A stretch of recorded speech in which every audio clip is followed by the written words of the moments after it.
Alô, estamos aqui para mais um vídeo de Contos Maravilhosos.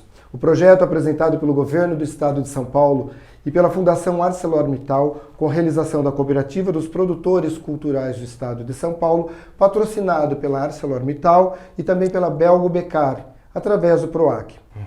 O Contos Maravilhosos tem como objetivo principal estimular e promover o contato da criança com a literatura universal e também de alguns valores socioculturais através de uma ferramenta mágica, a contação de histórias. Hoje nós vamos conversar com a Débora Vivan, que ela está aqui para compartilhar conosco um pouco de suas experiências, de suas vivências, e ela está com um tema muito bom. O tema dela é medo. Como as histórias podem ajudar a lidar com esse sentimento. Oi, Débora, tudo bem com você? Oi, Wagner, tudo bem? Muito obrigado por você estar aqui com a gente e poder compartilhar aí suas experiências. Conta pra gente, Débora, esse tema tão crítico, né, tão complicado, como que você chegou a ele, como que é? Conta pra mim. Eu escolhi o tema medo e como as histórias podem ajudar a lidar com este sentimento, porque eu acho que às vezes paira uma dúvida assim entre os educadores, os adultos, os responsáveis, sobre devo falar sobre isso com a criança ou não, se eu falar eu vou gerar mais medo, como devo abordar isso. Então eu vou trazer um pouco aqui para vocês da minha experiência empírica, do meu aprendizado prático sobre esse assunto, né, nas minhas vivências de contação de histórias e de atuação, direção, tudo na área das artes cênicas. Então vou trazer um pouquinho aqui das minhas experiências para vocês. É muito bacana. Esse tema, como você colocou, ele é bastante polêmico, é meio assustador e não existe uma idade para se ter medo, né? A gente tem desde crianças até adultos e tudo mais. Então, desde que você se sentiu atraída ou passou a valorizar esse tema do medo, conta pra gente, você buscou mais informações a respeito, você estudou mais, você falou do seu conhecimento empírico através dos seus estudos, das suas buscas aí, e como que foi, assim, desenvolver esse assunto para você? Bom, eu não sou uma pessoa medrosa, tá? Tenho os meus medos naturais, que todo ser humano tem, todo ser vivo tem, né? Até os animais têm medo, é um sentimento... É uma emoção primordial. Depois eu fui entender um pouco mais sobre isso. Mas o meu interesse na contação de histórias, com esse tema do medo, ele surgiu de uma maneira bem espontânea. Lá em 2015, mais ou menos 2016, eu fui convidada por um amigo meu a fazer um trabalho social, voluntário, com algumas crianças de uma instituição onde ele estava fazendo um trabalho voluntário, né? E ele pediu para eu ir lá e montar uma peça de teatro com as crianças, fazer alguma coisa de arte e educação. E aí, como eu não conhecia a instituição, eu não conhecia as crianças, e fazer uma montagem teatral requer uma dedicação, uma assiduidade que eu não sabia se eles teriam, eu propus de fazer contação de histórias. Então, eu falei para ele, vamos fazer contação de histórias, nós dois juntos com as crianças. E aí eu vou conhecendo mais as crianças e vendo até onde eu posso ir, até onde eu não posso. E a gente começou muito timidamente, contar histórias de bichos, histórias, assim, muito simples, fábulas. Eram crianças que eram atendidas pela instituição no contraturno escolar. São crianças da favela do Moinho, que fica no centro de São Paulo. E eles passavam a tarde nessa instituição. Então a gente começou a contar essas histórias, até que chegou um dia, um menino chegou e falou assim, tia, conta história de terror? Aí eu, tá, história de terror, tá. Aí eu olhei pro meu amigo e falei, vamos contar história de terror? Ele, tá, vamos. Conta do Barba Azul, tia. Falei, peraí. Nossa, o Barba Azul. O Barba Azul não é o que matava as mulheres, escondia? É esse mesmo, conta. Todos queriam que contasse a história do Barba Azul. Eu falei, tá, a tia vai pensar e eu volto para contar a história. Semana que vem a gente ia uma vez por semana, a gente ia toda quinta, então no final de semana a gente lia histórias, fazia um roteirinho, chegava na quinta e contava. Aí a gente saiu de lá, poxa, e aí? A gente vai contar essa história do Barba Azul para essas crianças? Eu nem lembrava direito como era a história. Eu cheguei em casa, peguei o livro, a história era pior do que eu estava lembrando, na verdade. É verdade. Eu não sei se vocês conhecem a história, mas era um homem que vivia numa mansão muito legal. grande. Eu pedi para você fazer um resuminho pra gente. Ele vivia numa super mansão, era um homem muito elegante, muito gentil, muito sedutor, muito educado, mas sempre sozinho. As esposas dele, que ele teve várias esposas, desapareciam. Ninguém mais ouvia falar da esposa do Barba Azul. E aí ele conquista uma garota lá do vilarejo, e depois de casada ela fica muito apaixonada, porque ele é muito, muito maravilhoso, faz todas as vontades dela, e aí ela vai morar com ele no casarão e tem um cômodo da casa que ela é proibida de entrar. Né? Ela pode andar por tudo, é um casarão gigante, com muitos cômodos, cheio de riquezas, mas naquele cômodo ela não poderia entrar. Um dia ele vai viajar e deixa uma chave com ela e fala assim, essa chave é daquele cômodo, você não pode entrar nele. Ela, tá bom, ela pega a chave e fica com a chave, mas os dias vão passando e a curiosidade vai aumentando, aumentando, aumentando, até que um dia ela resolve entrar naquele quarto proibido. E ao entrar lá, ela descobre que lá estão todos os corpos de todas as ex-mulheres do Barba Azul. E aí você fala, eu vou contar essa história para as crianças? Mas assim, foi uma demanda que veio deles. As professoras, as educadoras falaram, conta, eles estão acostumados, pode contar. A gente contou a história e foi chegando nessa parte, a gente foi ficando mais temeroso, foi indo devagar, devagar, devagar. Contou a história. Eles amaram. Tia, semana que vem conta de novo. E aí a gente foi contando essa história, aí depois foi achando outras histórias, né? E foi descobrindo que eles querem ouvir a mesma história toda vez. Só uma perguntinha, Débora, desculpa te cortar, qual que é a faixa etária que nós estamos falando? Olha, lá a gente atendia várias idades. Era um pouquinho maior para essa história, assim, até a gente pensou nisso. Mas a instituição atende desde os pequenininhos até, acho que 10 anos, 11 anos, não tenho muita certeza. Mas as crianças que ouviam essas histórias eram as crianças a partir de 6 anos. Idade, primeiro ano, né, do fundamental, a partir daí. As crianças que ouviam essas histórias. Mais ou menos, né? Nossa, que bacana. E a partir daí, então, que você usou esse termômetro, vamos chamar assim, com relação a esse gosto peculiar das crianças, que você entrou nessa questão do medo em si. Né? Aí essa história, especificamente, acabou virando uma peça. A gente convidou dois músicos para tocar na peça e a gente teve uma carreira longa com ela, assim. A gente faz ainda hoje essa peça, né? Aí a gente fez algumas adaptações para que todas as crianças, todas as idades consigam absorver, né? Então a gente colocou uma dupla cômica, que são os criados do casarão, do Barba Azul, que contam essa história e que dão uma leveza para a história, né? E aí eu comecei a ficar mais interessada no tema, fui vendo o porquê dessas crianças gostarem tanto dessas histórias de terror, essas histórias que assustam.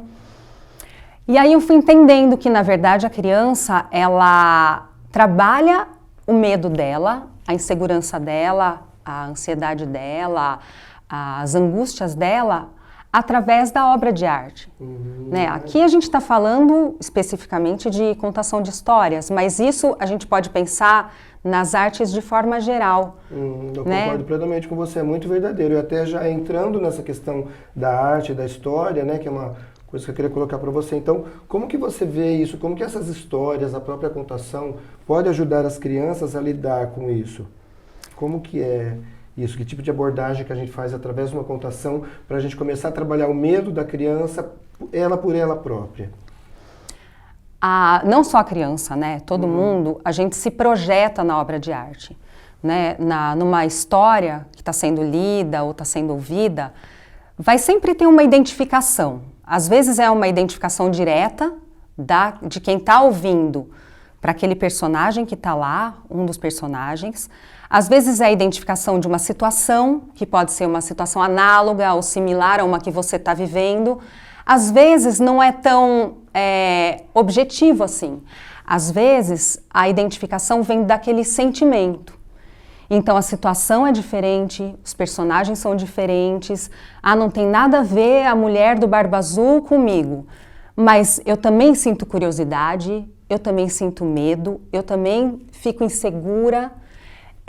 Aí entra a identificação. E quando a criança vê lá na história isso acontecendo, é como se ela trabalhasse dentro dela esses sentimentos.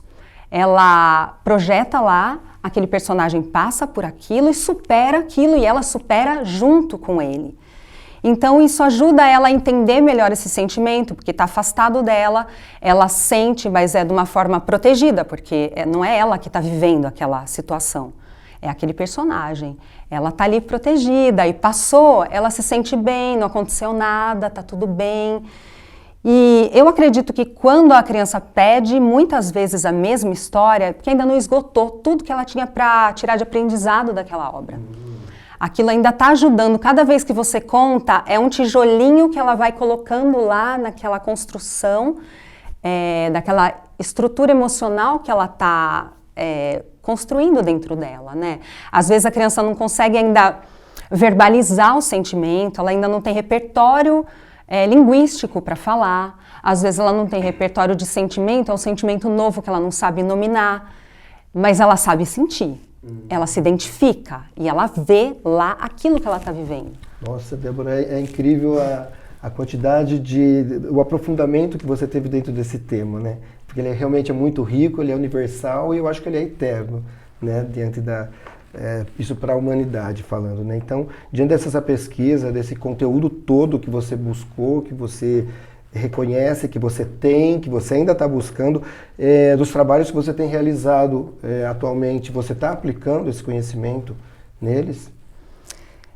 Eu acho que depois dessa experiência abriu o meu olhar assim, para essa necessidade, essa demanda. É preciso falar disso com as crianças, é preciso mostrar isso para elas sem ter medo, né? Porque falando de medo ainda, e nesse momento que todo mundo vive uma situação de medo, ele está pairando por aí, ele está presente por aí, então eu não consigo mais me desvencilhar desse tema. A gente já fez vários ciclos de contação de histórias com a minha companhia, abordando esse tema. A gente trabalha muito com uma autora brasileira que é muito legal, que é Heloísa Prieto, que escreve para crianças e jovens, sempre nesse lugar assim do mistério, do terror. Então, a gente conta histórias dela do folclore, que também são histórias que têm seres muito assustadores. Sim, concordo. Né? Tem situações muito particulares ali, que a criança fica curiosa para sentir aquela sensação de medo e ela supera aquilo junto com os personagens também. E ela tem um livro muito legal que chama Rotas Fantásticas, que são lendas urbanas. Então lá você encontra as lendas urbanas que a gente conhece, como a Loira do Banheiro, e tem outras também desconhecidas. Né? Ela fez uma captura de histórias pelo Brasil todo, então tem histórias lá desde interior de São Paulo, até Belém do Pará. Tem muitas histórias legais lá e todas com essa pitadinha de medo, essa pitadinha de terror, suspense. E que causa esse encantamento, essa atração, né? Até por todo mundo, não vou dizer só crianças não, que nós adultos também temos isso, né?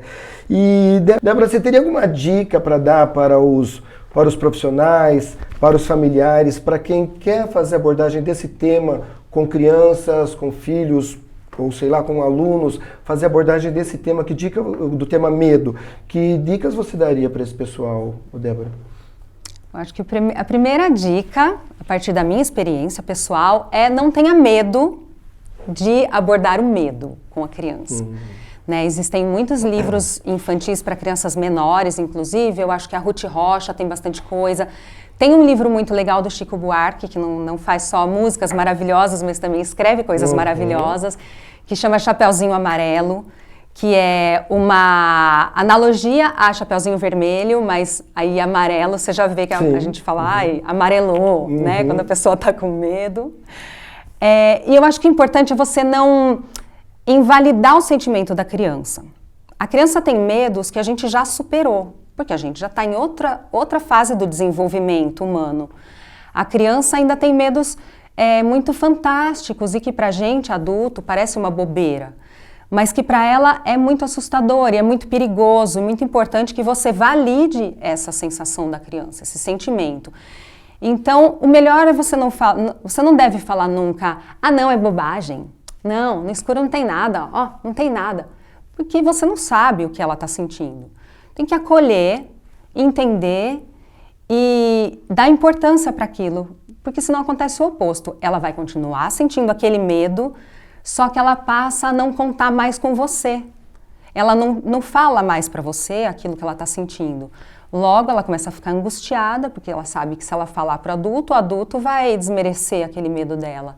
Então, acolhe, mostra que você também tem medos, né, os medos próprios da sua idade, mas você já teve medo também de escuro, você já teve medo de monstro, você já teve medo de várias coisas, que o medo é um sentimento protetor, né? É uma emoção primária que tem a função de proteger você de riscos maiores. Então você tem medo de altura, porque se você subir lá e cair, você vai se esborrachar. Você tem medo de um animal, porque pode ser um animal que te ataca, pode ser um animal feroz. Então o medo é um sentimento necessário para a sobrevivência humana. Contar histórias, ler histórias, todo mundo está apto a contar histórias. É uma maneira de arte acessível a qualquer pessoa. É lógico que um contador de história, ele está mais habituado a fazer aquilo, ele tem ferramentas que uma pessoa que não é da área de artes não tem. Mas abrir um livro e ler, uma criança que já é alfabetizada, proporcionar a leitura, né, para aquela criança, colocando ela num cantinho tranquilo e dando aquele livro para ela ler, investigar temas de interesse dela, que tem a ver com esse universo, né, do medo. E é isso, assim, aproveitar tudo que a literatura tem para oferecer para a gente. É um universo aí, tem muitas emoções que saem do livro, né? Então, aproveita essa viagem. As possibilidades são múltiplas e infinitas, né, Débora? Débora, que delícia conversar com você. Te agradeço muito aqui pela presença, por compartilhar conosco toda essa sua vivência, esse seu conteúdo fantástico e esse tema ter sido abordado de uma forma tão bacana com você, que é a contação de história, que para mim é uma coisa muito nova e extremamente valiosa, né? Então, muito obrigado pela tua presença aqui conosco. Eu que agradeço, Wagner, eu que agradeço a oportunidade de falar sobre isso. E esperamos uma próxima, né? Conversa dessa. Com certeza, porque o tema realmente é muito bom. Muito obrigado. Infinito, dava pra gente ficar aqui horas falando sobre ele. Com certeza. Muito obrigado. Agradeço a presença então da Débora e a todos que estão nos assistindo, tá? Se você gostou desse conteúdo, se inscreva no nosso canal e não deixe de ativar o sininho e acompanhar os nossos próximos vídeos, tá legal? Então, muito obrigado e até a próxima.